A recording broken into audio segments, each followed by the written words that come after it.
Assalamualaikum warahmatullahi wabarakatuh. Baik, kami akan mempresentasikan tentang taksonomi Bloom. Sebelumnya, perkenalkan saya sendiri bernama Aldila Makfirah beserta kawan saya Humaira dan Rifa Amalia. Baik, sebelumnya kita harus tahu dulu apa itu taksonomi.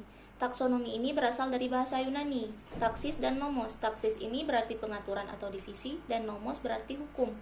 Jadi, etimologi taksonomi ini yaitu sebagai hukum yang mengatur sesuatu.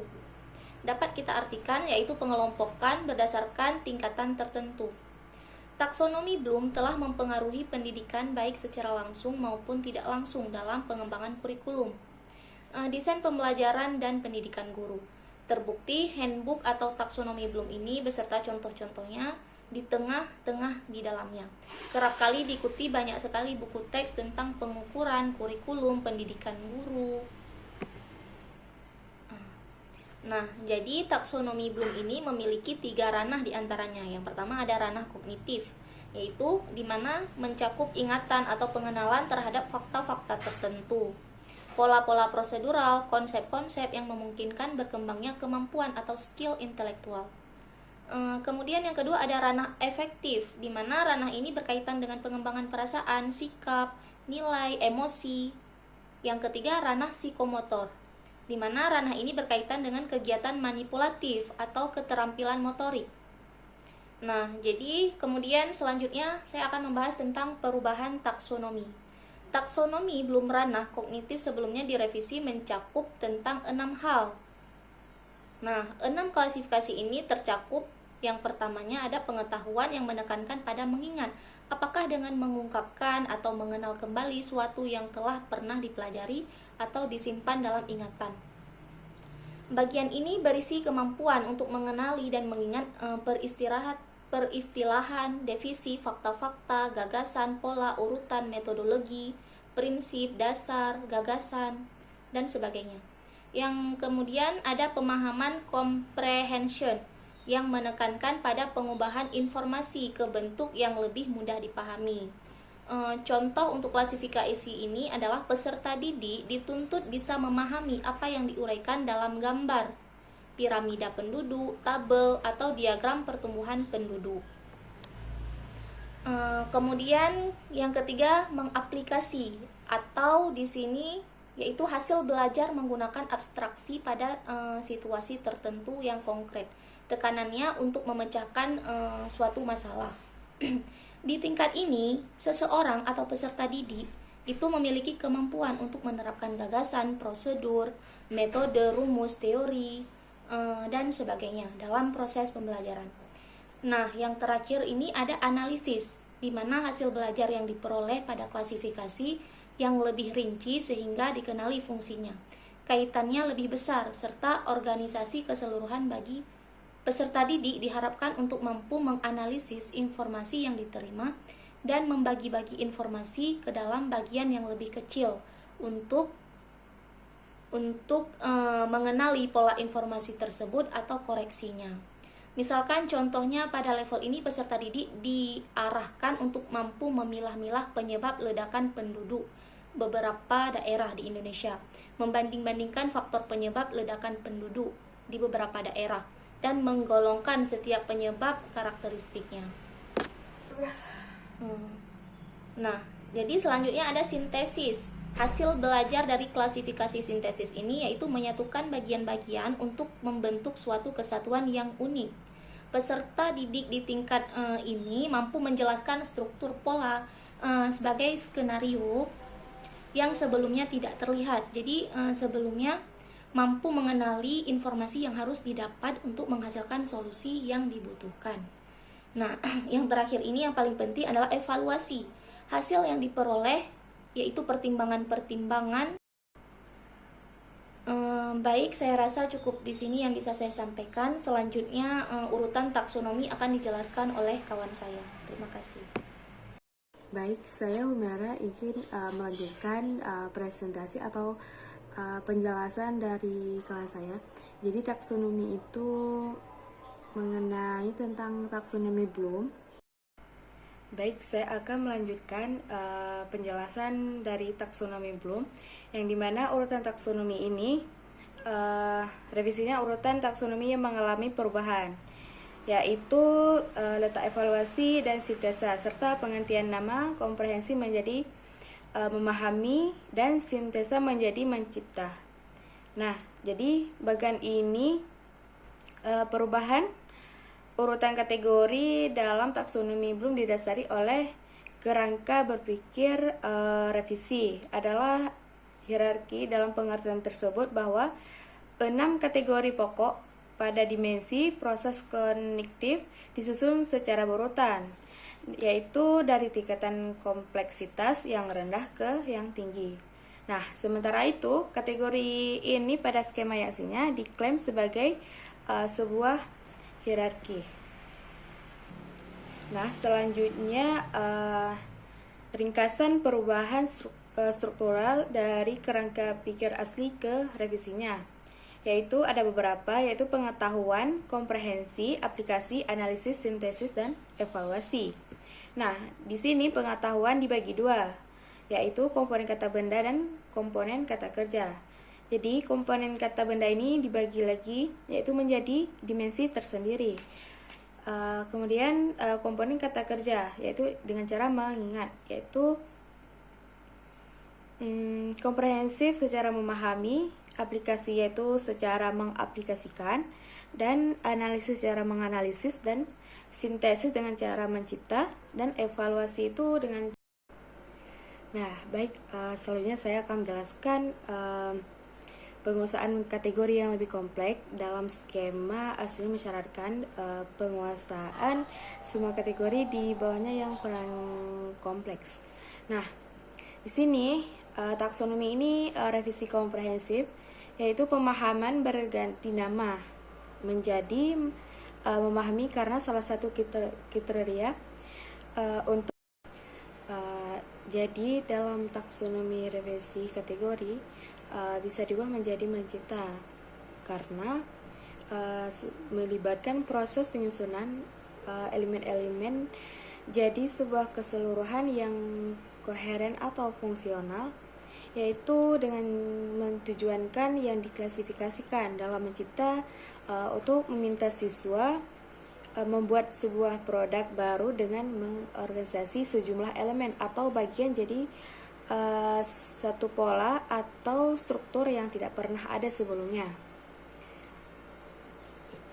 Jadi perubahan subkategori dalam taksonomi lama, setiap kategori itu memiliki subkategori, yaitu pengetahuan dan komprehensi, yaitu mempunyai banyak subkategori. Kategori dan subkategori ini yaitu dia berada dalam sebuah kontinum yang dimana dari tingkat sederhana ke tingkat yang ke kompleks, dan dari tingkat konkret dan ke abstrak. Jadi hubungan antar kategori ini dalam kontinum ini bersifat hierarki atau kumulatif. Nah, jadi taksonomi revisi ini melakukan perubahan dalam sub-sub kategori proses kognitif yang berbentuk kata benda yang diubah atau diganti dengan menggunakan kata kerja. Nah, karena kenapa? Alasan menggunakan kata kerja karena jika subkategori menggunakan kata kerja, tentu akan lebih bermanfaat bagi guru untuk merumuskan tujuan dan dalam proses pembelajaran atau kegiatan belajar mengajar. Jadi, untuk menstrukturkan dan mengkategorikan tujuan, aktivitas pembelajaran dan tugas asesmennya. Jadi kenapa alasan tertentu ada dibagi dua, yaitu karena kata kerja mempresentasikan proses kognitif yang dijelaskan dalam kategori dan hasil penelitian kognitif, dan ada juga kata kerja merupakan jenis-jenis proses yang lazim dijumpai dalam merumuskan tujuan dan rencana unit pembelajaran guru. Nah, jadi hal-hal yang terpenting dalam revisi taksonomi yaitu jadi selanjutnya ada hal-hal terpenting dalam revisi taksonomi, yang dimana revisi taksonomi ini dibagi ada beberapa, yaitu yang pertama pengetahuan metakognisi, yang dimana pengetahuan metakognisinya yaitu pengetahuan tentang kognisi secara umum dan kesadaran. Jadi serta pengetahuan tentang kognisi ini diri sendiri. Nah,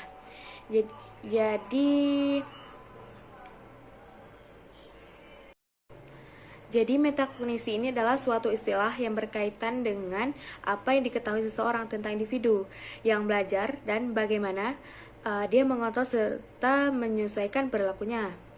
Jadi metakognisi ini juga sebagai bentuk kemampuan untuk melihat pada diri sendiri sehingga apa yang dilakukan dapat terkontrol dengan secara optimal. Jadi metakognisi ini dia sangat bermanfaat untuk melihat pada diri sendiri sejauh mana dan seperti apa individu telah belajar. Jadi pengetahuan tersebut ia akan dapat mengontrol dengan cara menyesuaikan perilakunya. Cukup sekian dari saya. Selanjutnya akan dijelaskan oleh teman saya yaitu Rifa Amalia. Baiklah, saya Rifa Amalia, anggota dari kelompok 6. Saya akan melanjutkan penjelasan dari teman saya sebelumnya. Jadi, pengetahuan strategis adalah pengetahuan perihal strategi-strategi belajar dan berpikir tentang pemecahan masalah. Subjenis pengetahuan ini mencakup pengetahuan tentang berbagai strategi yang siswa dapat gunakan untuk menghafal materi pelajaran, mencari makna teks, atau memahami apa yang mereka dengar dari penjelasan di kelas atau apa yang mereka baca dalam buku atau bahan ajar lain. Contoh dari pengetahuan strategis, misalnya pengetahuan bahwa mengulang-ulang informasi merupakan salah satu cara menanamkan informasi. Selanjutnya, Anderson dan Cartwright mengakumulasi pengetahuan dengan tugas-tugas kognitif. Pengetahuan tugas-tugas kognitif meliputi pengetahuan kontekstual dan pengetahuan kondisional. Pengetahuan kondisional adalah pengetahuan tentang situasi yang di dalamnya siswa dapat menggunakan pengetahuan metakognitif. Salah satu hal yang penting yang perlu diperhatikan dalam mempelajari strategi adalah pengetahuan kondisional tentang kapan dan mengapa harus menggunakan strategi tertentu. Selanjutnya, contoh pengetahuan tentang tugas-tugas kognitif yaitu pengetahuan bahwa tugas mengingat kembali, misalnya soal jawaban singkat, berbeda dengan tugas mengenali, misalnya soal pilihan ganda. Pada umumnya lebih banyak menuntut kerja sistem memori. Contoh selanjutnya yaitu pengetahuan bahwa buku babon lebih sukar dipahami ketimbang buku teks atau buku populer.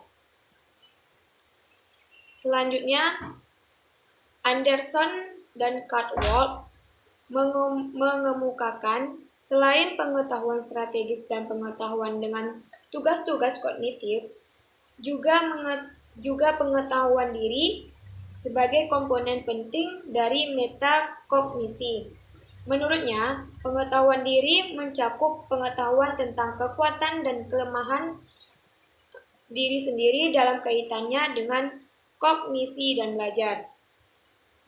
Contoh pengetahuan diri yaitu pengetahuan bahwa dirinya mempunyai pengetahuan yang mendalam pada sebagian bidang, tetapi tidak pada bidang lainnya. Contoh yang lainnya, misalnya pengetahuan bahwa dirinya cenderung mengandalkan satu alat kognitif atau strategi dalam situasi tertentu.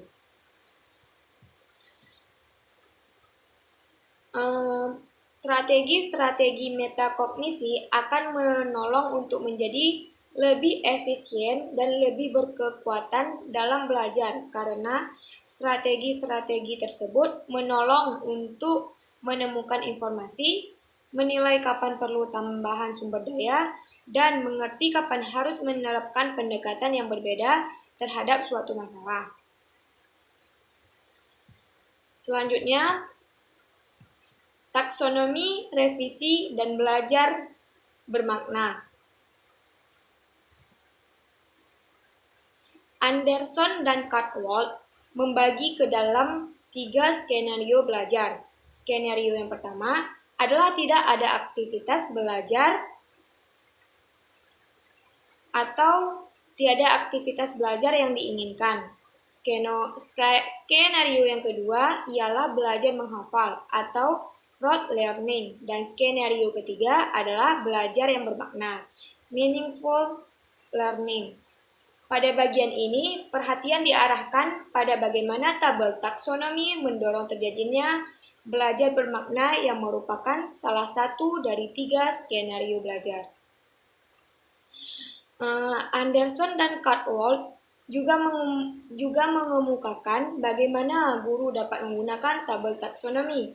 Pertama, tabel taksonomi dapat membantu guru lebih memahami tujuan-tujuan pembelajaran mereka atau tujuan-tujuan yang mereka buat sendiri dan tujuan-tujuan yang telah disediakan oleh pihak lain.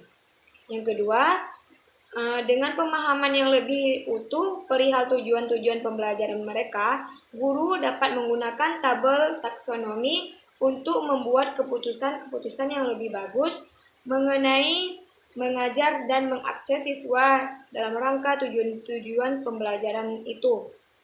Dan yang ketiga, tabel taksonomi dapat membantu mereka menentukan seberapa sesuai antara tujuan, asesmen, dan pembelajarannya dengan cara yang tepat.